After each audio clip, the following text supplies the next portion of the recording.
hello there. Friends, lovers. Oh my gosh. Thank you for joining us. This is 5 Minutes with Robert and Amy Nasir. And we are here to wish you a bad day. Okay, that doesn't sound right. I guess we're going to have to explain that one. Oh, hold on. Is my music repeating? Yes, it is. Oh my gosh. See, there's an explanation for that, which I will give you eventually. We're just having a bad day. We're having a bad day. No. But we're going to wish you a bad day, and we will tell you why as we go. Some of you have already read the show notes, which were posted bright and early, well, a few hours ahead of time, in the show description at youtube.com/Robert Nasir. If so, you are totally on track. The rest of you, we will drag you kicking and screaming along with us. Thank you for joining us on this bad, awesome, and excellent day. Yes, it's November 19th, the week of Thanksgiving, at least here in America, the United States. I know around the world there are other Thanksgivings, some of them the same day as we do, some of them are different, whatever. We're going to be talking, well, among other things, we're going to be talking gratitude. This is going to be cool. It is Sunday, November 19th, 2023, the 323rd day of this, your best year yet. We know you are making it a badass, awesome, incredible, wonderful, totally gnarly, excellent year. But if you haven't yet, you have, let's see, 42 days left to make it so. That means there's only 36 days until Christmas. I'm trying to think if I bought any Christmas presents yet. Can we, postpone Christmas until, February? Can we, borrow a month? Is that a thing you can do? Can I, put an extra month in the middle there, please? So Thanksgiving's again, here in the U.S. or wherever you're celebrating it. Thanksgiving in 4 days, this Thursday. And you know what that means. In 5 days, it's Black Friday. It's all the big sales. Do all that Christmas shopping you haven't done yet. Pay cents on the dollar, pence on the pound. I was going to say something on the shekels, but I don't know what their breakdown is. You know what I mean. Black Friday. Save some money, get out there and do it. It's kind of cool because in order to avoid the crush of Black Friday sales, and sometimes literally crush of people at the doors, people getting injured, they've been doing a lot of it early and a lot of it online. You could be out there this week getting 40% off or whatever the numbers are on the things you want. Do it. Make it happen. Yeah, I know a lot of our audience are Ayn Rand fans. The best among them are actual objectivists who subscribe to this philosophy. And that means we're all rich. We're all independently wealthy. We've all got tons of money. But we value money. We appreciate money. We respect money. We listen to Francisco d'Anconia's money speech in Atlas Shrugged, and we get it. And that means we're not going to waste the stuff, even though we're all so independently wealthy. I'm exaggerating a little bit. Go to robertnasir.com and sign up for our Patreon, and you can help make us independently wealthy. Either way, all good. Black Friday, 5 days, and on this date. It is November 19th, and November 19th in 1863 was the day that Abraham Lincoln delivered the address at Gettysburg. Aha! The famous Gettysburg Address. 77 years ago, our fathers brought forth onto this continent a new nation, conceived in liberty and dedicated to the proposition that all men are created equal. You know what? I'm going to read the rest of that. It's less than 2 minutes long. It's only 3 paragraphs. Abraham Lincoln went on. Now we are engaged in a great civil war, testing whether that nation, or any nation so conceived and so dedicated, can long endure. We are met on a great battlefield of that war. We have come to dedicate a portion of that field as a final resting place for those who here gave their lives that this nation might live. It is altogether fitting and proper that we should do this. But in a larger sense, we cannot dedicate, we cannot consecrate, we cannot hallow this ground. The brave men, living and dead, who struggled here have consecrated it, far above our poor power to add or detract. The world will little note nor long remember what we say here, but it can never forget what they did here. It is for us, the living, rather, to be dedicated here to the unfinished work which they who fought here have thus far so nobly advanced. It is rather for us to be here dedicated to the great task remaining before us, that from those honored dead we take increased devotion to that cause for which they gave the last full measure of devotion, that we here highly resolve that these dead shall not have died in vain, that this nation, under God, shall have a new birth of freedom, and that government by the people, for the people, shall not perish from this earth. Delivered on this day, 1863, President Abraham Lincoln. There are crazy people out there who want to say, Abraham Lincoln, he wasn't about anti-slavery. And politically, there were things he did that were more pragmatic than that. Read the Gettysburg Address, or read Lincoln's second inaugural, if you have any question about the greatness, the heroism, and the principled behavior of this man. Or just look at history. So yes, huge shout out there to the man. We visited him in Washington, D.C. last year. It was great to be. Oh my gosh, it was beautiful. Great to be in the monument. Yes. Looking at that amazing statue. Such a beautiful statue. Photographs don't do it justice. Amazing. My gosh, I mean, it's a kind of the statue that, I mean, it's so fluid, so perfect, so graceful. The composition is just, it makes, it looks as if he's about to get out of his chair. His hands look like they've just, kind of stopped in motion. The kind of way that his sleeves are sculpted, even, I mean, just down to the details, it really expresses movement. It's a beaut. I mean, even though he's sitting, it's beautiful. Yeah. You think sitting, maybe it doesn't have as much impact. Go to the Jefferson Memorial, see Thomas Jefferson standing up there, and you think, oh, so heroic. But if you actually visit the Lincoln Memorial, which you need to do if you never have or haven't done recently, sitting at the feet of, or standing at the feet of this sitting man, it's magnificent to see him. The way that he is sitting conveys more than if the man was standing. You've got to see it, and heartily recommended. So yes, this date, Gettysburg Address. Real quick, a few happy birthdays, because we always want to celebrate happy birthdays. Before you do that, I just want to give a shout out to Daniel Chester French. The sculptor. That is the sculptor of the Lincoln Memorial. Yes. Okay. Excellent. I haven't checked the chat. Oh, good. The chat is running. And you've been saying hello. Thank you. We'll catch up with that in a bit. I just want to do the happy birthdays real quick. It is the birth date of Calvin Klein. I remember when I was young, like, Calvin Klein jeans were the thing. If you can still fit in your Calvin Kleins, well, some of you are younger, maybe that's not such a challenge, but for some of us, if you can still fit in your Calvin Kleins, I want to give you a huge shout out. Calvin Klein is 81 years old today. Amazing. Now, a week before last, a couple weeks ago, we told the story about how we went to see the latest rom-com from Meg Ryan, the queen of rom-coms. The unquestionable goddess of romantic comedies. And we weren't impressed. But today is Meg Ryan's birthday, so I want to give her a shout out. Yeah. She's 62 years old today. Still out there doing it. Still making movies. Not sure that she should, but her classics are classics. Yeah. If you haven't seen French Kiss, go see it. Mm-hmm. Of course, everybody has seen You've Got Mail and Sleepless in Seattle and When Harry Met Sally. You know those films. You love those films. Kate and Leopold was fun. Yeah, it was. That's one I think we need to watch again. That was a little more quirky, and I like quirky. The romantic comedy formula works so well, it works a little too well. So I thought Kate and Leopold was a nice departure from that. So happy birthday, Meg Ryan.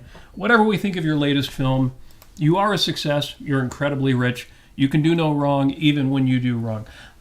1 year younger. Jodie Foster is 61 years old today. Favorite Jodie Foster film? I'm having a hard time remembering. Yeah, well, definitely not. It's not Silence of the Lambs for me. It's certainly not Taxi Driver, which is too creepy. No, I'm going to go with Maverick. I mean, you got James Garner to come back in a movie in which he's not the one playing Maverick. Jodie Foster was in that film. It was great fun, very well done. Suggested to you tell us in the chat if you have a different idea about a Jodie Foster film that we ought to see. I think we have Jim Ashley on both sides, Facebook Live and YouTube, and he will let us know because he knows more about movies than you'll ever forget if there is a Jodie Foster film that he thinks we ought to see. I think she was in Contact, and he's mentioned that film before. But I don't know if I've ever actually seen it. So we have a question here from Stephen. Yes. It's kind of random. It's something that we've never listened to, I don't think. Okay, what do we got? It's the Hank Williams song, If the South Would Have Won. Yeah, If the South Would Have Won. And now I'm looking at the lyrics. It's basically going like down a list of all the things that's nice, that's life affirming, culturally life affirming about the South. Okay. From New Orleans and Louisiana to Elvis to Cajun cooking to Florida and Miami to I don't know exactly.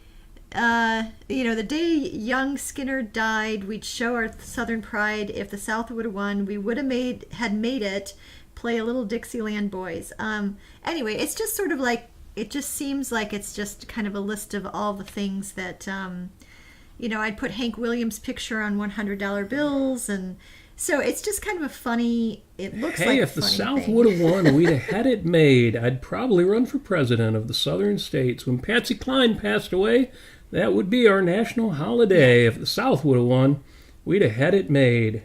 Well, that's bizarre. My reaction to this is the South did win. Because if the Confederacy had actually won, and say if they were like their own country of southern states, that would have been the worst loss of all. It would have been a terrible economic disaster. Slavery was not economically feasible. It was not sustainable. They would have had an uprising. There would have been bloodshed. Either way. That could have been a cute song if they'd written something like, if the South had its way. Or if the South was running things. But the idea of having won the Civil War, say if the South would have won Civil War, we wouldn't have to pay those black people at the Waffle House. I mean, what the hell kind of a premise is that? That's a horrible idea. I can't even imagine. There were 10 ways you could have spun this song to make it charming. And it looks, just reading the lyrics, like he did not choose one of those 10 ways. He chose the worst. I haven't actually listened to this. Yeah, we'll have to look into it. So I kind of wonder if it was done in a kind of a funny sort of... We are speaking out of school a bit. Sort of way. So yeah. I don't know. Stephen, let me know if this was more of a funny song or kind of a comedic approach to the song. I'm sure it's tongue-in-cheek, but just, you can't... some things just aren't funny. The South did win. If the Nazis had won, we'd have sauerbraten more often. I mean, that's not funny. It's not charming. We would have had Wiener Schnitzel every night. That's right. It's one of the reasons why I actually don't like the Mel Brooks film, The Producers. And he got away with it because he's Jewish, and so you can make jokes about the Holocaust, about the Nazis. No, it's not funny. So Stephen says it's a little tongue-in-cheek and very catchy, as I would think. I'm sure it's Hank Williams Jr. But he asks, aren't the lyrics evil? I would say that they are in poor taste. I don't know if I would say evil. Because there's like terrible. Bad, wicked, terrible, evil. Kind of like the continuum. Yeah. I would say it's bad. John Paquette apparently knows it because he says it's not a funny song, it's strident and forced. Ooh. And I can only imagine that because, again, even if you're trying to be cute and clever, there are some things that just are not cute and clever. And I get dark humor, Oh, and by the way, this is Hank Williams Jr. Yeah, Hank Williams Jr. It's again, people have different tolerance. Humor is such a contextual value. Some people like that. Another context is that it was released in 1988, so it's a little dated and. Well, it's pre-PC, but believe me, in '88, I was there in 1988, and we knew better, even in 1988. Yes, back in those prehistoric times. So my answer is no. That's horrible. And if it fits your sense of humor, you go for it. But warn me, because I don't want to hang out with you. So, but people like Hank Williams Jr. and other people who are like, but isn't the South great? You know, aren't we good too? Recognize us. We want acknowledgement. But now, you get that. I get that. I understand that. But we do acknowledge. But there are a lot of things we love about the South. Most of the things about it. Most of the things listed in that song, everybody loves about the culture of the South. That's not the point. Yeah, and the fact of the matter is that if the North hadn't won, a lot of the stuff in the South would have not been sustainable. It wouldn't have happened. It would not have been. It wouldn't be a value for people because it would just been a real hot mess. It would have been a disaster. There's a whole long show to be done about that. Yeah. Because people from the South who are Confederate sympathizers would say, well, if the Confederacy had won, we were going to abolish slavery. We just didn't. It shouldn't have been forced on us. States' rights. So there's easily an hour-long show we could do on that. Thank you for the interesting question. I think we've registered our indignation and also our rational answer to the premise of that song. But the people in the South, people culturally should have said, heck yeah, so happy the North won, so that the South could actually go on and pursue these values and promote these good life-affirming things. And we know a lot of them did. Yeah. And we know there were people in the South who were anti-slavery. Right. And there you go. So, thanks for the question. Interesting question. You folks out there are wondering, why are Robert and Amy entertaining this question for a solid 5 minutes? The show's only 5 minutes long. And the answer is it actually is going to tie in, which is why we entertained that maybe longer than we might have. It is national, today, right now, the 19th of the month, it is National Integration Day. So there you go. It's about concepts, everybody. Well, it's about integrating all of those people that we thought should be enslaved, realizing they have rights, the way that Abraham Lincoln said they did in the Gettysburg Address. Enlightenment value, everyone is created equal. Mm-hmm. Our fathers brought forth onto this continent a new nation conceived in liberty and dedicated to the proposition that all men are created equal. Well, of course, you've never heard of Integration Day because it's an India thing. Well, if you're in India, you certainly have heard of it. Yeah. If Narendra's catching this live, he would know what National Integration Day is. I had to bring it up because integration is one of the concepts I want to talk about. Not the way that it was originally conceived. It was an Indian celebration that commemorates the birthday of the country's first ever female prime minister, Indira Gandhi. What do you mean female? I know places where just being female doesn't even satisfy the DEI requirements to get hired. But apparently back then, the first Prime Minister of India, her birthday was made National Integration Day. Now somebody pointed out to me, and I did see this, although I wasn't going to mention it. It's also it's international. Amy, you can ignore this part. It's International Men's Day. So this is all about us, okay? Women and men, they have no similarities whatsoever. No, well, you need it as just for men. Yes. Yeah. Just for men. So I've got to scratch my armpit and shave my hair off my face. The person who reminded me of this said, there is a point to it. Looks like there's actually 3 points. Actually, the 3 core themes of International Men's Day in the UK, I guess this is a UK thing, which are used every year to help maximize participation are, number 1, making a positive difference to the well-being and lives of men and boys. I mean, that just sounds so kind of obvious and like, why do you need that? And yet, me, and you, Amy, as well, we were brought up without fathers. Mm-hmm. Father figures, role models, people to go play ball with us. So I get that. Number 2, raising awareness and or funds for charities supporting men and boys' well-being. Well, if you've got money for that kind of thing and it's near and dear to your heart, you go for it. And number 3, promoting a positive conversation about men, manhood, and masculinity.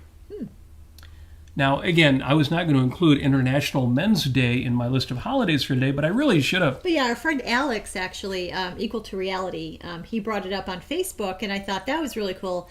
Honestly, I mean, okay, so to give a little context here is that men are my very first human values outside of myself, outside of dancing and who I was and what I liked about myself. The next human value that I had was I said to my mom, I like men better than I like women. That's right. You picked that up real early. I was 4, and you didn't change your mind or anything. No. Stuck with that. It wasn't even so much like I was 4 and I was like a fully functional, lady or anything like that. It was more like this was a different. This is a different kind of human being. Yeah. And I like them, and I thought they were beautiful looking, confident. I loved the way they danced with women. I mean, that was a really big thing. I loved John Travolta. I had a big crush on him. Thankfully, that didn't actually pan out.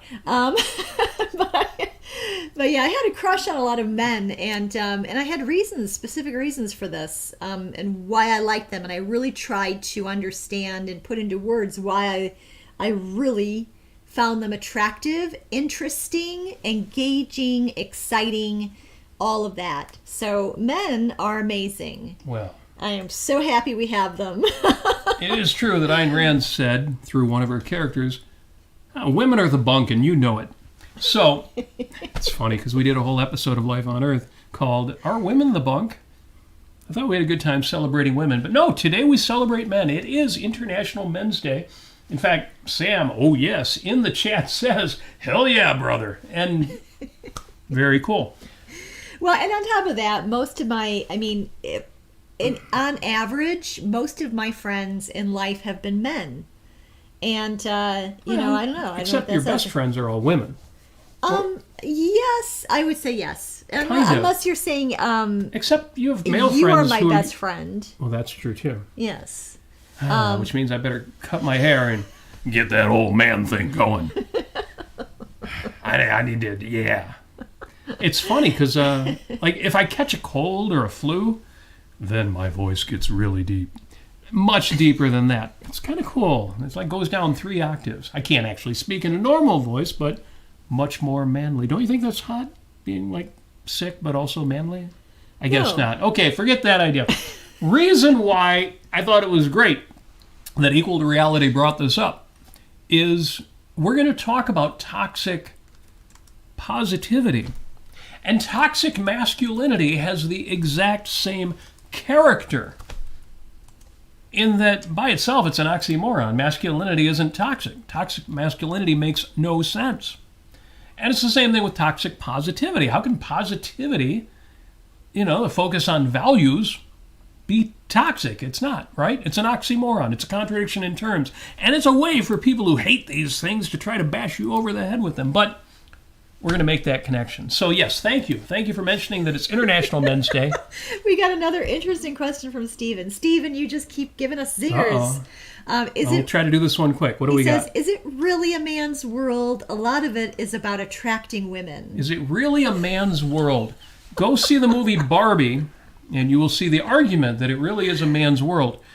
Go out in the real world, and you will see the argument that it kind of is a man's world. Oh my gosh. We have so many opportunities, much power, so much access by virtue of being men. And by the way, if you happen to be Caucasian, oh my God, you have just the golden ticket right out of Willy Wonka's chocolate factory. But all that said, there is toxic masculinity, but there is toxic femininity. And okay, so, and there's great value in putting words to these kind of human traits and characteristics, right?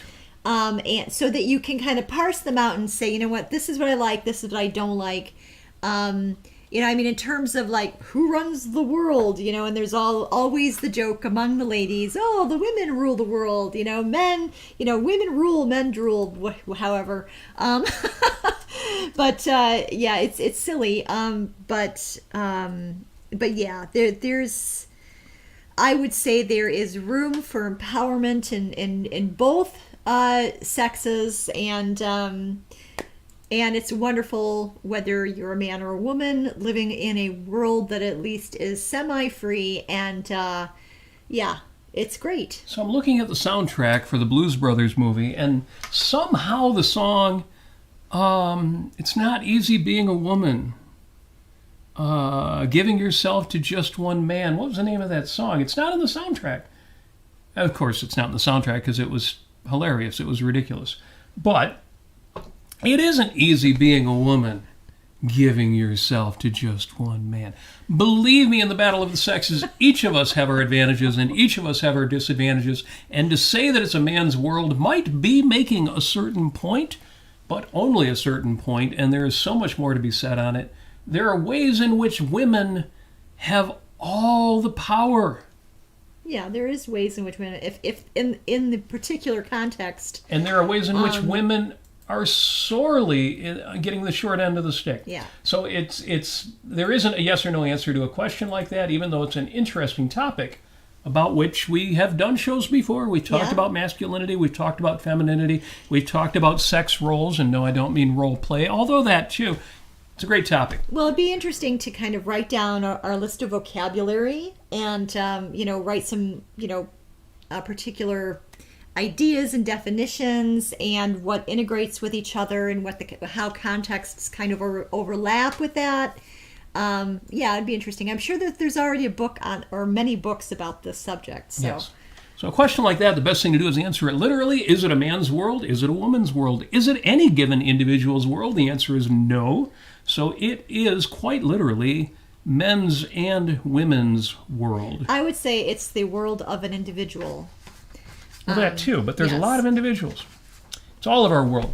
I can get on my high horse, my soapbox, and say, this is your life. You run it. You run this show. You write the script. You are the star, the director, the producer. It's your world, whoever you are, man or woman. I shouldn't put it that way because nowadays people choose whether they're a man or a woman, but you know what I mean. Okay, International Men's Day. National Integration Day. One more.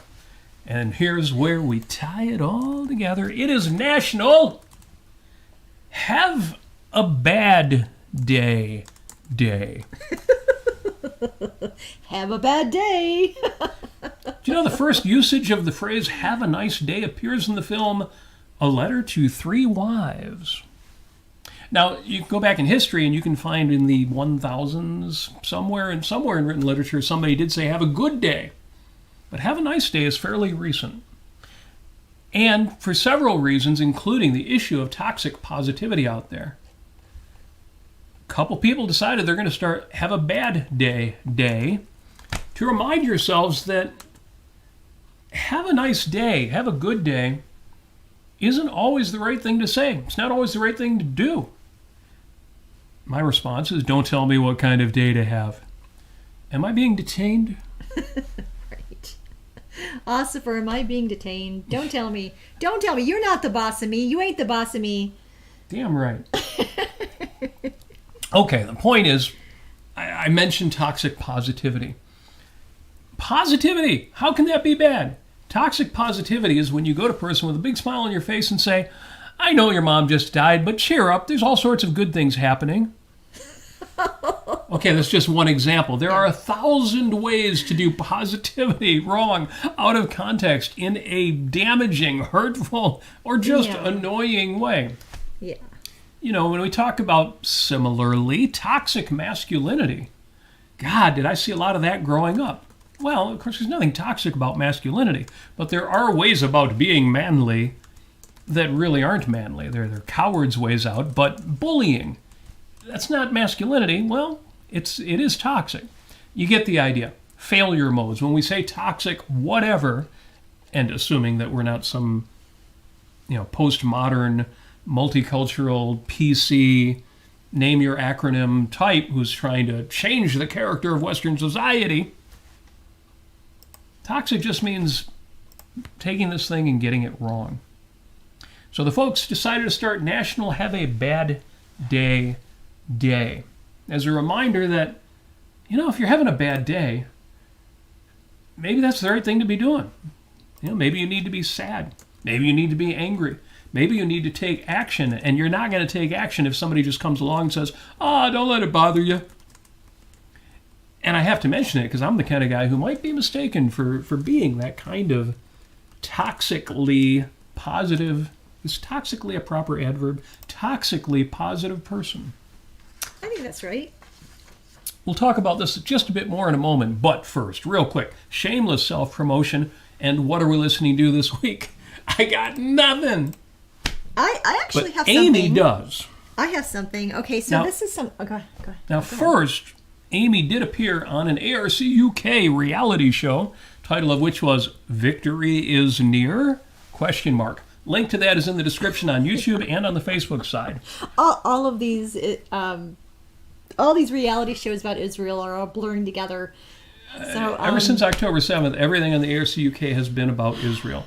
So it's getting harder and harder to keep it all separate. It's still an important discussion, but actually, change is coming. Before we get into what we're listening to, I just want to say about Israel, since we're mentioning that, my wonderful little earrings came in from Amazon. Your Star of David earrings have arrived. These are like kind of lab-created opal, like blue opal things that are in the little stars here. And since our camera is 6 feet away, you see any of that? You have to go to facebook.com/Amy Nasir, and you have a post up there with a picture of them, right?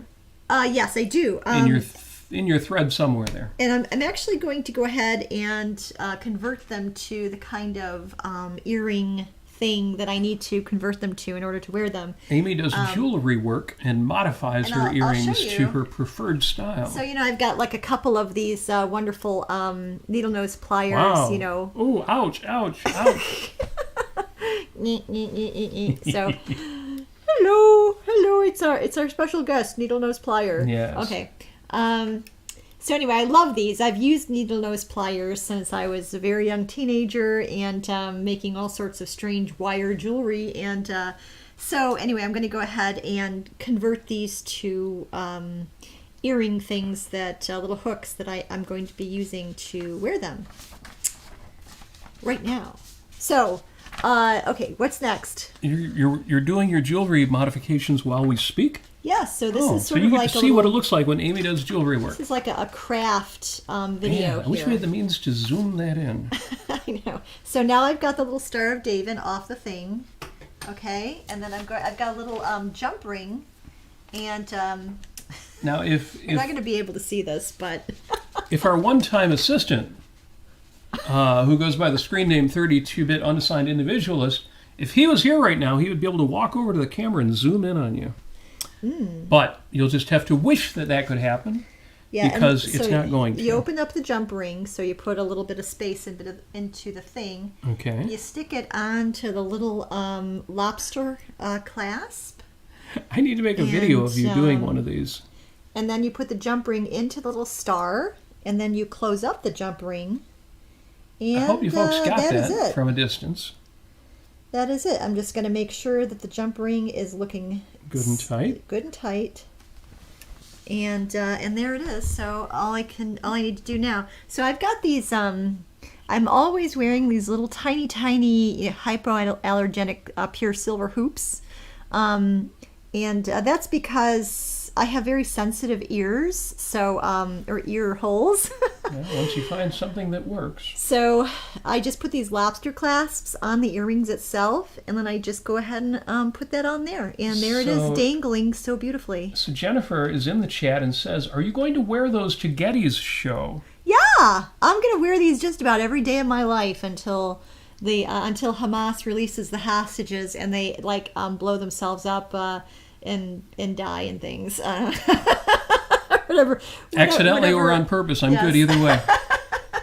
For folks who don't know, the Getty in question is, of course, Geddy Lee of the band Rush. He is touring because he's talking about his new book. They're coming to Motown. And we're going to go see that with Jennifer. And if Amy's support for Israel isn't enough, some folks know that Geddy Lee's parents actually were victims of the Holocaust. And I did not know this. And he tells the story about that they told him.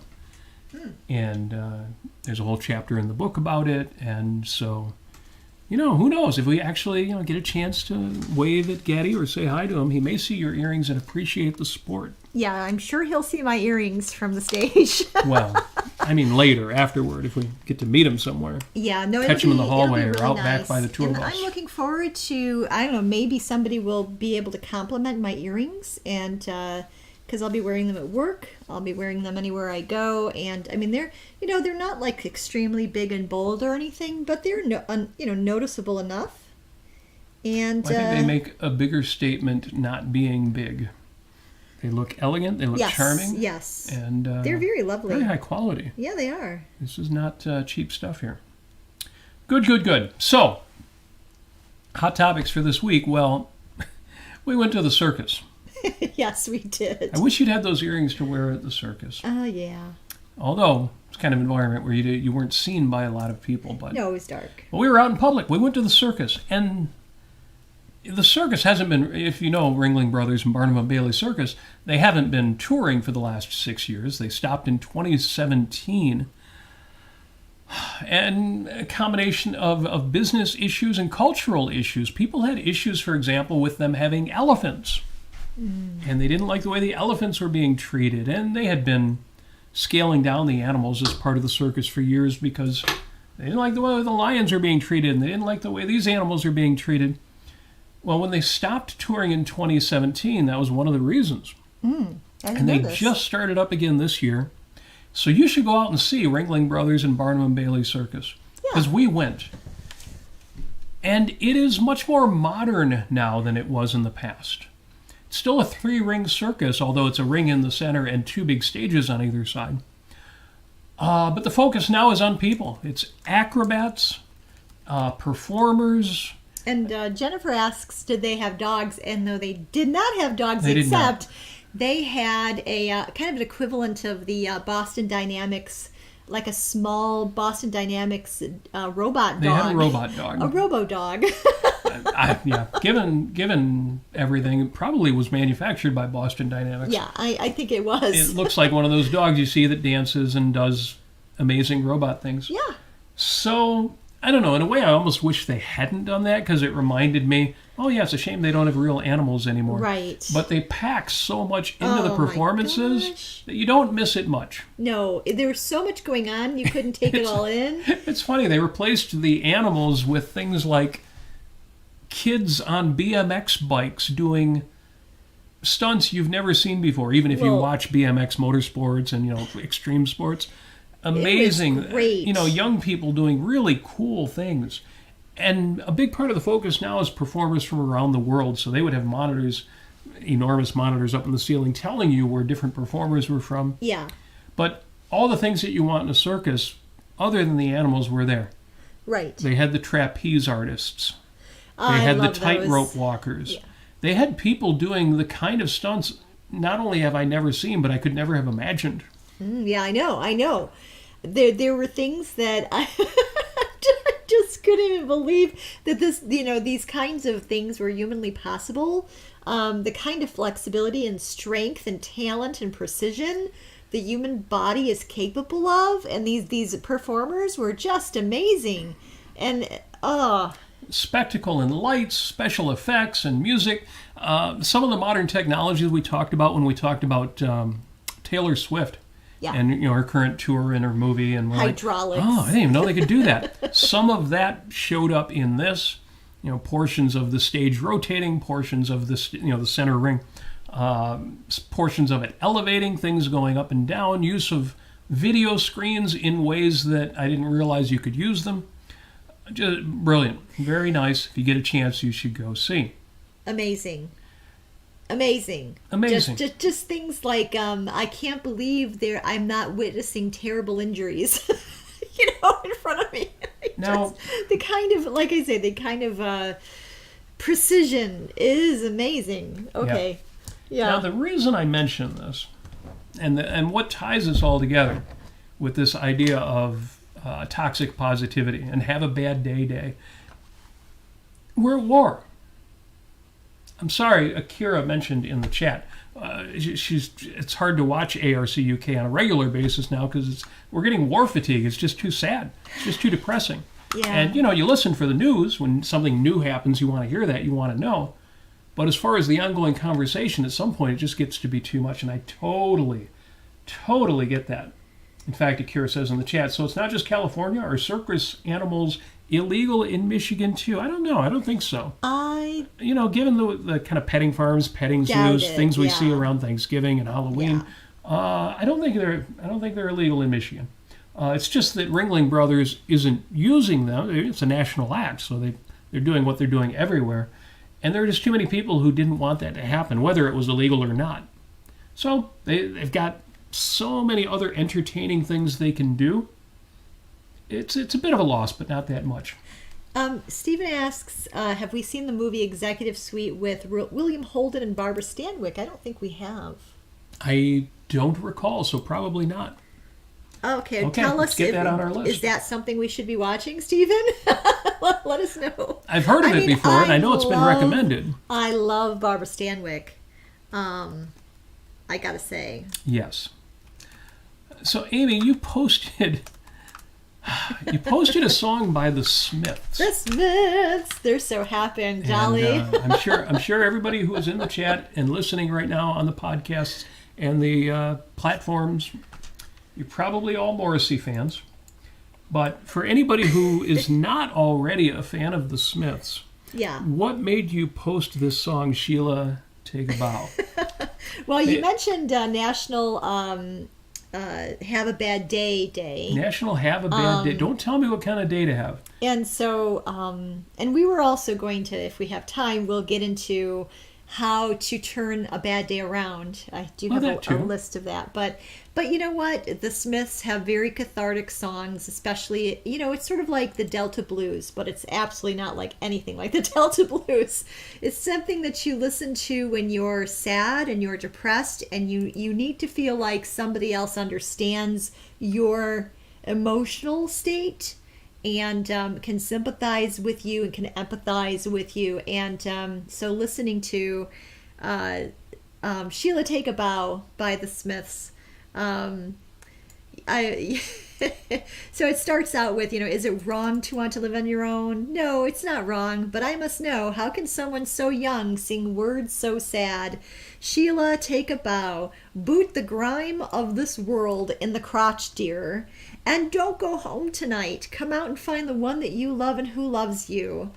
And it goes on. And is it wrong not to always be glad? No, it's not wrong, but I must add, and but yeah, the boot the grime of this world in the crotch, dear, really stuck in my head. It's a great song, great lyrics, and that's one of the big reasons I really, the kind of musical lyrics and styling of Stephen Morrissey is unique, unrepeatable, and very good if you're into that kind of thing. And I just want to mention, just one shout out is I was looking through my repertoire of all of the Smith songs that I like, my favorite ones. I'll also say that What She Said is my God, I love that song. I could listen to that song all day long. It's like a really hard pounding, almost punk song.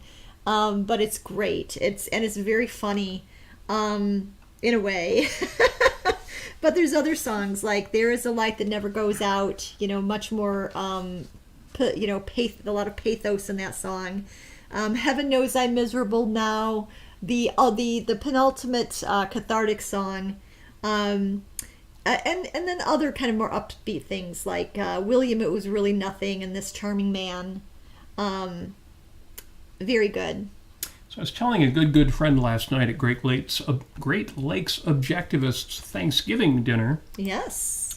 Which was great fun, but I was telling him I'm working on an episode, still working on this, to talk about what reason and rationality, or what Ayn Rand and objectivism, have to offer people who find solace or comfort or catharsis in traditions like Stoicism, or Eastern philosophies like Buddhism, or Christianity, or Judaism, or as I think Yaron says, Judaism. And he's been getting ripped on lately in the chat for that. One of these days we'll get him to say Judaism and not Judaism. The Judo-Christian ethic. I like the Judo-Christian ethic, actually. Okay. I think it's something that Mark Pellegrino would embrace. Judo-American, Judo-Christian ethic. Brazilian judo Christian ethics. Yeah. Sorry, I'm having some fun with this, but my goal is to put together an episode on, what do we have to say about grief? Well, we've done shows on grief. What do we have to say about consolation? What do we have to offer people who need to deal with having a bad day or having a substantially bad part of a life? The answers are out there. I don't know that we've done a really good job expressing them. Even aphorisms seem to do a better job than we do. Petty in the chat says, well, a few smart people about bad days. She quotes Mary Engelbright.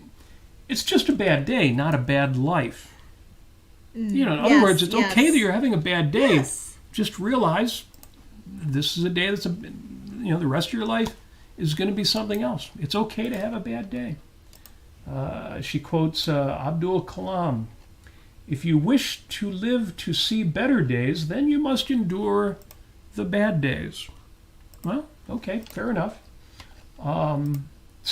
It's funny because, where is it? Jim Ashley writes, when I think of toxic positivity, I first think of Walter White in Breaking Bad when, and I got that far in the comment and I thought, I don't know, people talk about that series so much, maybe someday I'm actually going to have to watch it. Yeah, we've never seen any of it. Just the premise behind it just sounds like a world I don't want to spend 1 minute in. But he goes on, when after the mid-air plane collision, which he secretly had some level of responsibility for, killed a number of high school students, tells their classmates and the faculty members assembled in the gym following the tragedy, look on the bright side.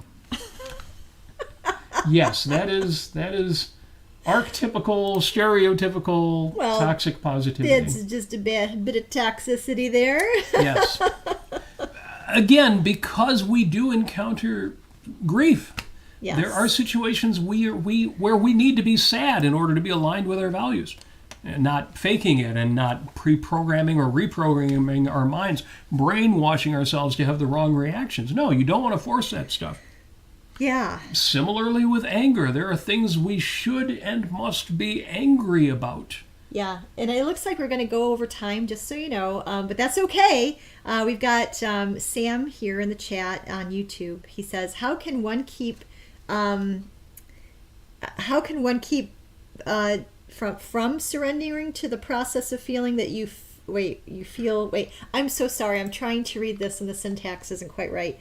How can you keep surrender to the process of feeling what you feel while holding on to rational optimism during catastrophic events? So how do you keep that benevolent universe perspective during catastrophic events and keep that perspective that the catastrophic events are the exception to the rule, and the rule is empowerment, freedom, your own happiness and values?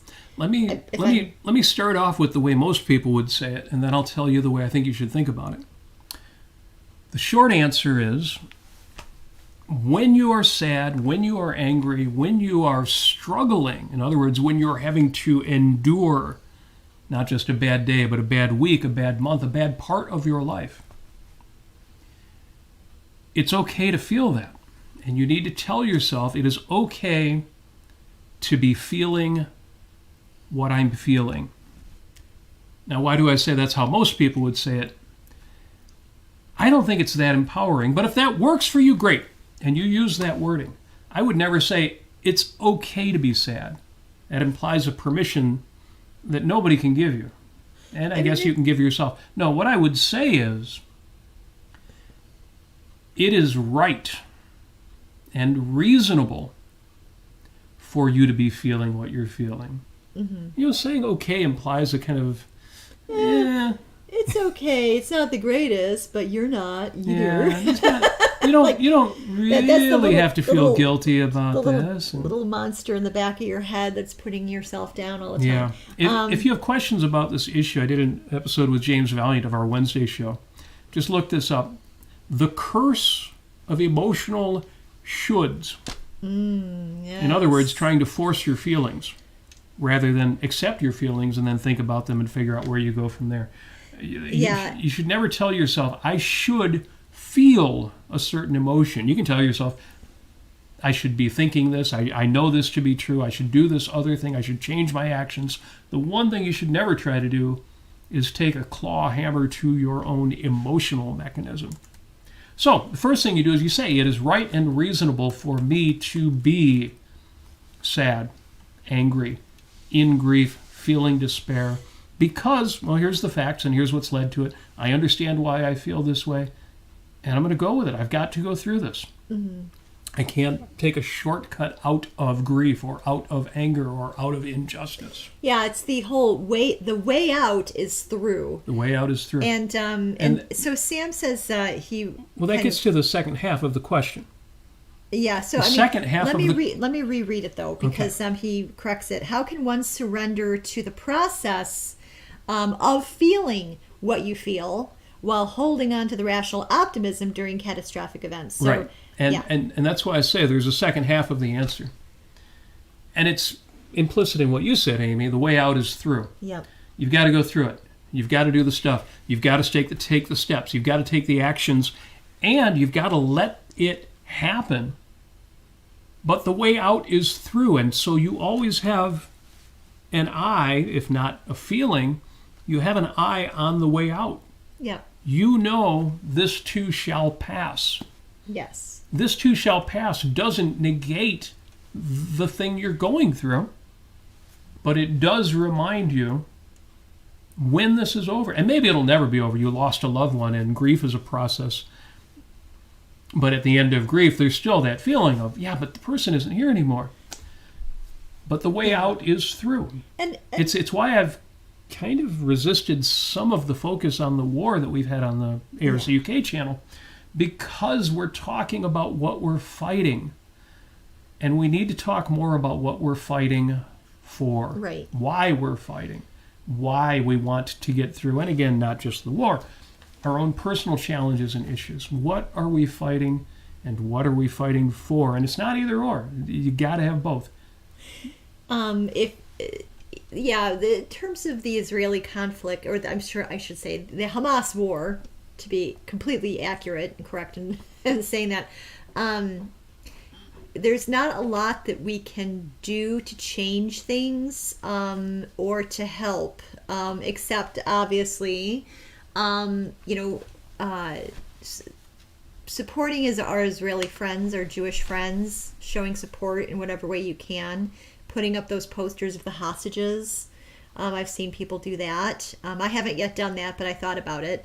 I reached out to this one Jewish organization in where we are in the Detroit area, and I just let them know what I was thinking and told them I'm here if they need me, and they responded, and they really appreciated what I said, but it hasn't gone any further than that. But yeah, I mean, there was the March for Israel in Washington, D.C. on that Tuesday, which unfortunately I missed.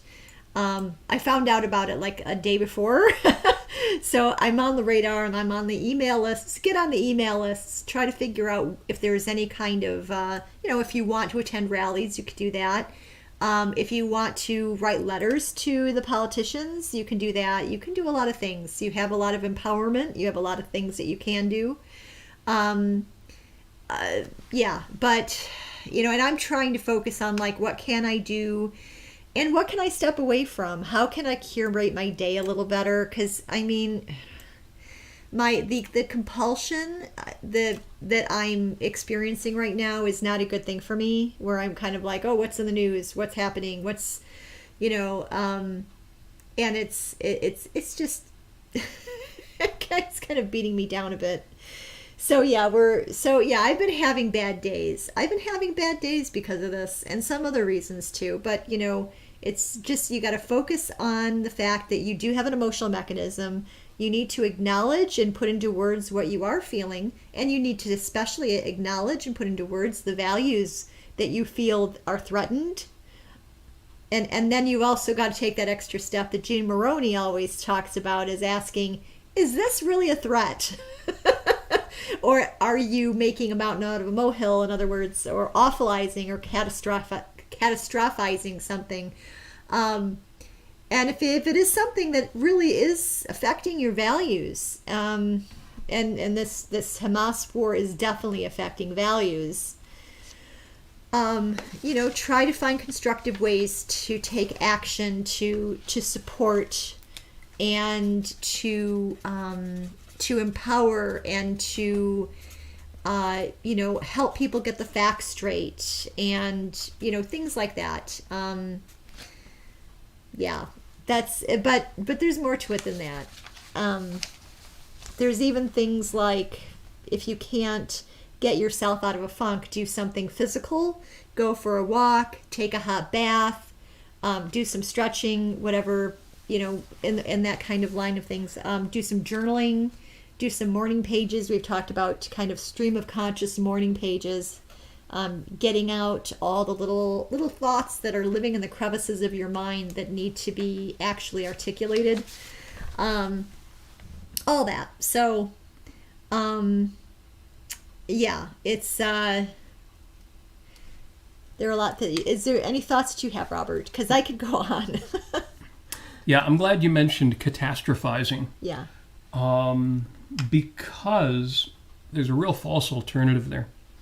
And we all do this. Trust me, we all do this. Akira says in the chat, for example, you guys shouldn't be putting up posters. You live in Michigan.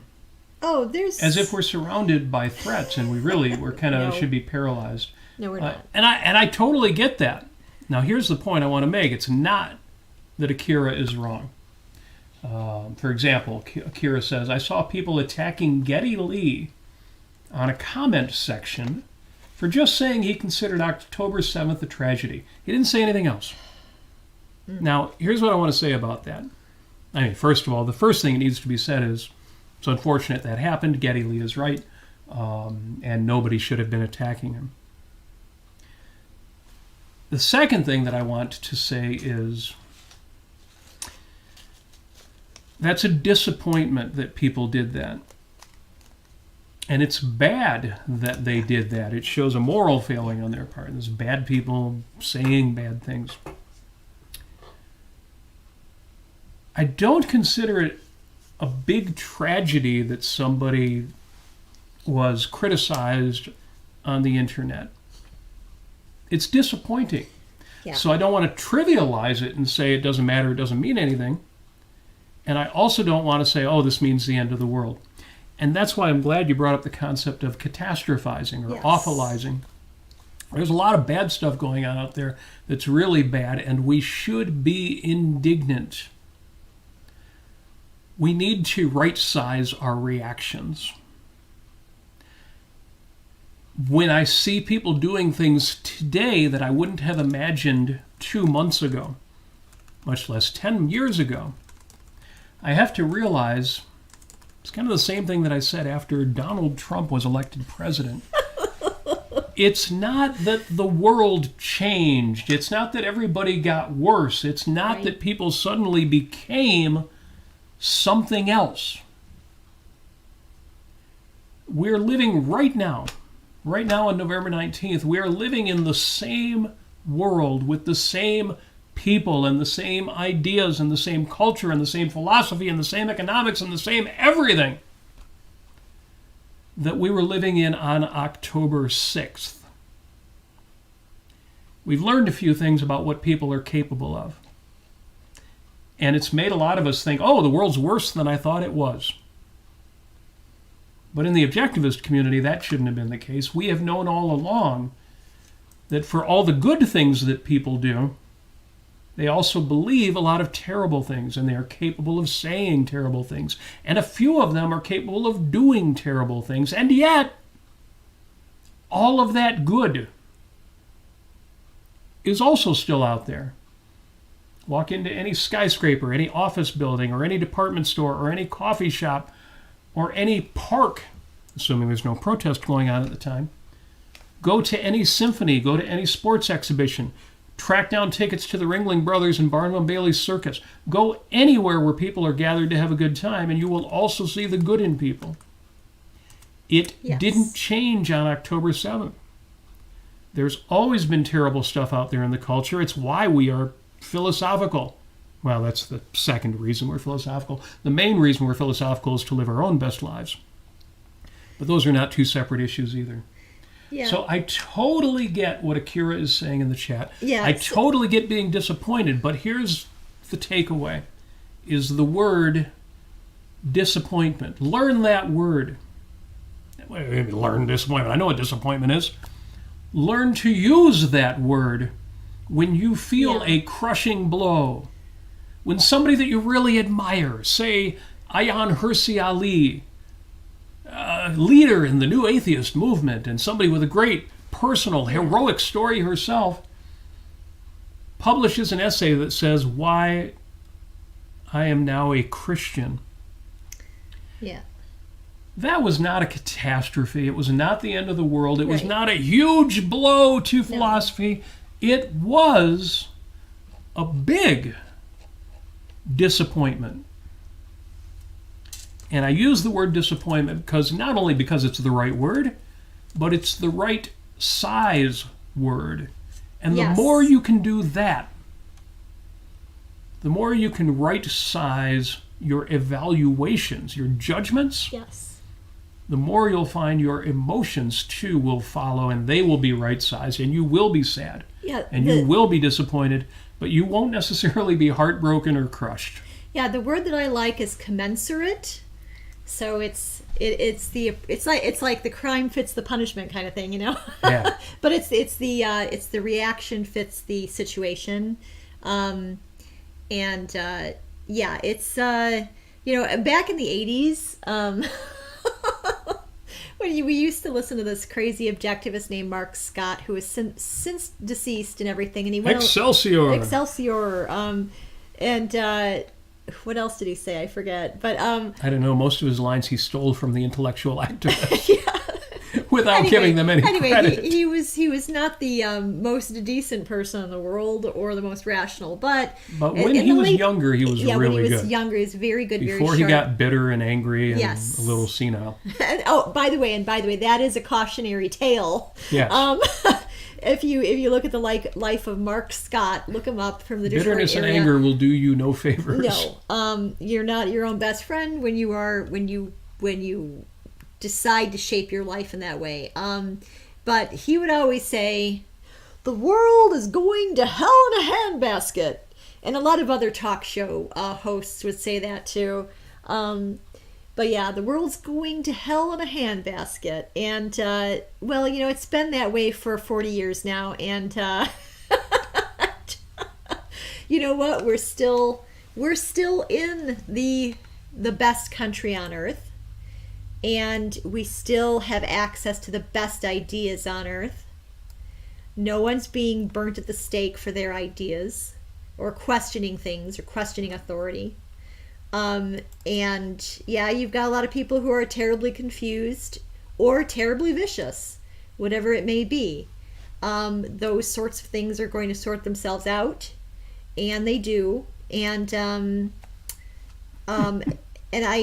I mean, in terms of anybody getting nervous about us living where we're living with the Muslim population here, it's not just Muslim population. There's a large Jewish population just north of us. You know, if they start lobbing rockets from Dearborn Heights into Redford Township, and our city has to put up an iron dome, then I'll start worrying. But we also have a large Chaldean or Christian Arabic population. We have all types of Muslims. You know, not just the ones from Pakistan and or the Palestinians. I mean. But we've got Lebanese, we've got, Syrian, we've got, all sorts of people from all sorts of backgrounds, Iranians, And they're all a little different. Each person is an individual. Muslims here in Detroit, I kid you not, they're not monolithic. And yeah, you're gonna have perhaps some threats, things like that. But that's happening all over the United States. There are a lot of anti-Semitic threats, and bad things are happening to Jewish people. And there are some also bad things that are happening to Muslims because of them being Muslims. So it's an interesting time, and I think this is going to sort itself out, and eventually people are going to realize that they have the freedom, they have the power individually to still pursue their values, still mind their own business, and not expect, if they walk down into Dearborn or Dearborn Heights, that they're going, if I take a walk or anything, no one's going to be doing anything bad to me whatsoever. Yeah, so it's still a good world here. Oh, most of it. Some of it's terrible, but you're right, it's mostly good. Yeah. Samo Yes in the chat says, when I leave objectivism and join Jehovah's Witnesses, it will be a sad, catastrophic event for the objectivist community for sure. There really aren't that many people who leave objectivism, and the ones who do... No. When I was writing about Ayaan Hirsi Ali, I made the comparison because it seems strange to me that her essay says nothing whatsoever about whether she actually believes Christianity is factually true. The religion it's saying anything at all about reality, about life, about earth, about anything other than culture. To her, it's all about culture. I'm like, yeah, but if you believe it, doesn't that mean you believe it? So anyway, I wrote, that it's interesting to me because it's like people who change religions for marriage. I'm like, well, did you change what you believe, or did you just you're going to pretend you're Christian now because your spouse is Christian? What does that mean to change your religion for marriage? But people do it. It's the weird, and people have tried telling me, well, yeah, but you do that long enough, you start believing the new religion. What does that even look like? But then I said, come to think of it. So, see, this is related to what Samo Yes said.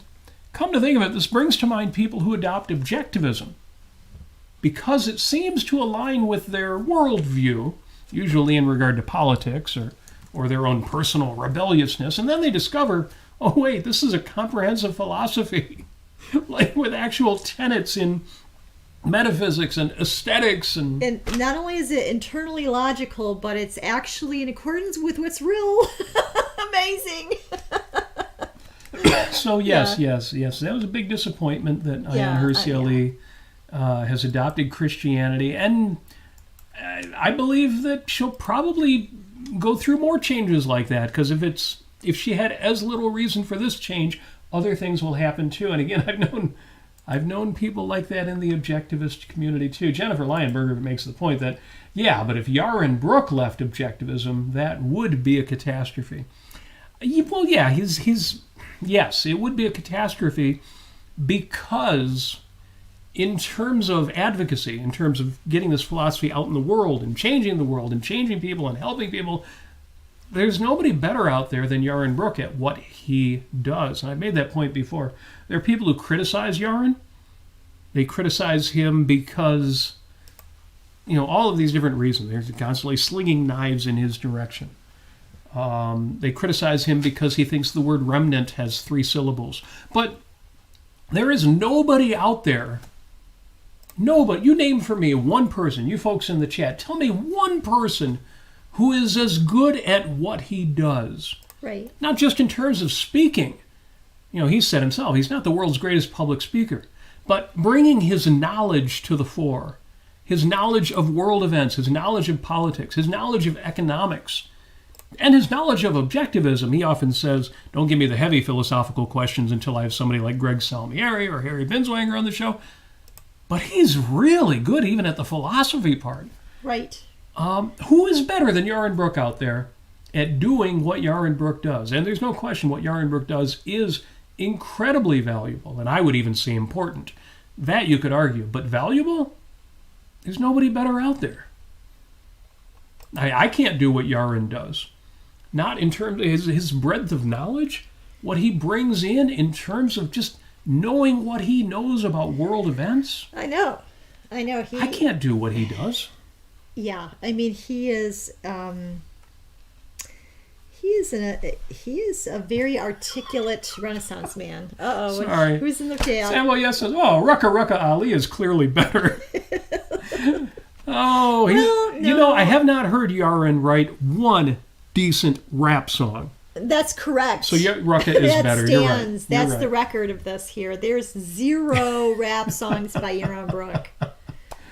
Oh, There's even 0 songs by Yaron Brook. What's going on? Yeah. It's funny because he's got great taste in music, and he's very good at encouraging people try listening to classical music for a change. But he's kind of got the same rock and roll tastes that I do, sort of classic rock, 1970s, a little bit of prog rock. Yeah. But he always says, "I don't know anything about music." So I want to hear Yaron. Actually, I don't want to hear Yaron do a rap song. Save that for Rucka. But okay, that got us a little off track, but that was awfully funny. I just want to kind of give a little teaser here. But in the near future, at some point, we will have an interview with Mark Pellegrino, and I promise you, in that interview, we're going to be talking about old school punk rock. Old school punk rock. Last time we had dinner, the one time we had dinner with Mark Pellegrino, Amy, you and he took over the conversation for a substantial amount of time when 20 minutes the topic of punk rock came up. Old school punk rock, and he was talking about Darby Crash of the Germs, and I'm like, oh my God, let me tell you about these bands. And he's like, oh my God.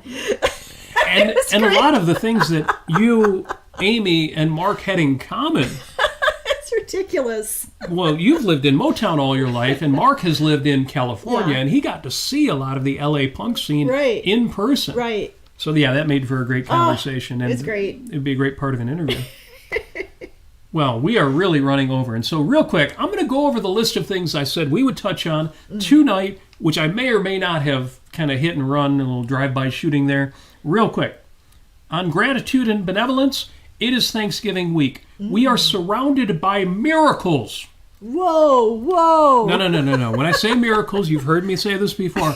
I mean the products of reason, productivity, and a division of labor society. Like needle nose pliers. There are things, I'm surrounded by technologies, and not just electronics and stuff, but things like furniture and pianos and musical instruments and things I could never in a million years have built myself, and yet I get to go out for a little bit of money. Artworks like La Grève. Like La Grève by Ayn Rand, the French version of Atlas Shrugged. Amazing! I can't count the values in my life. And I'm proud because, and I'll finish the expression, we are surrounded by miracles, not least of which is ourselves. I have made enough of my life that I get to go out and buy all this stuff. I'm not the richest man in the world, but I might as well be for what I have access to. Okay, that's all I'm going to say about gratitude and benevolence. It's Thanksgiving week. Figure out what you're thankful for. Make some notes. Have some fun. Absolutely. On war, allies, and adversaries, one of my principles there is you should always treat your allies better than you treat your adversaries. Remember that when you're figuring out how to conduct yourself on the internet. Grief, consolation, and catharsis. We talked about that a bit. Grief is a thing. You have to go through it. Consolation matters. That expression people have that everybody is going through something you know nothing about, show kindness. That's very morally agnostic. But there's something to it. So yes, consolation and catharsis, important, real things. Don't evade them. Don't ignore them. Get what you need when you need something, and then you can move on. But do the work.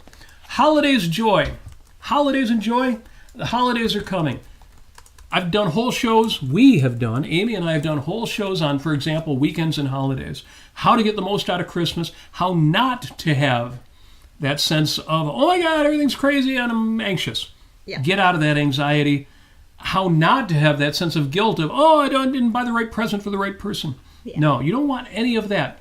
Nobody that you want to buy a gift for wants you to go through any of that. They don't want you to be anxious. They don't want you to feel guilty. They don't want you to feel burdened. Right. You can buy them something light and trivial and maybe warn them ahead of time, hey, I'm not spending $100 on you this year, but there are ways to handle that. Find those shows. We'll talk about it some more before Christmas. And that's that. And then the last topic, parties, circuses, and deadly serious engagement. Well, I think we covered that. Yes. Right size your reactions, right size your relationships. Even when bad things happen, they don't have to be that bad to you. Life goes on. Your life goes on. Your life is what matters. You are the star. You are the director. You are the producer. You're the script writer. Make sure you write a good screenplay and then live that damn life. You know, I woke up this morning kind of in a little bit of a funk, and I've been experiencing that now for a while. But you know, I tell myself, you know, Amy, find joy in your life right now. You know what? Get the AirPods out of your ears. Look around your house. Just experience the reality that you've made, that you've self-made. Your house, the things you own, the things that you've collected, the things you admire. You know, pick up a book by Ayn Rand and read. Just read, just for the aesthetic sense of, you know, not even necessarily her fiction, but her nonfiction. That kind of aesthetic. Sort of. I recently described Ayn Rand as a diamond cutter. She was the diamond cutter of philosophy. She was able to essentialize, to provide the very best, most important insights about philosophy and life as a human being anybody has devised. She is a diamond cutter.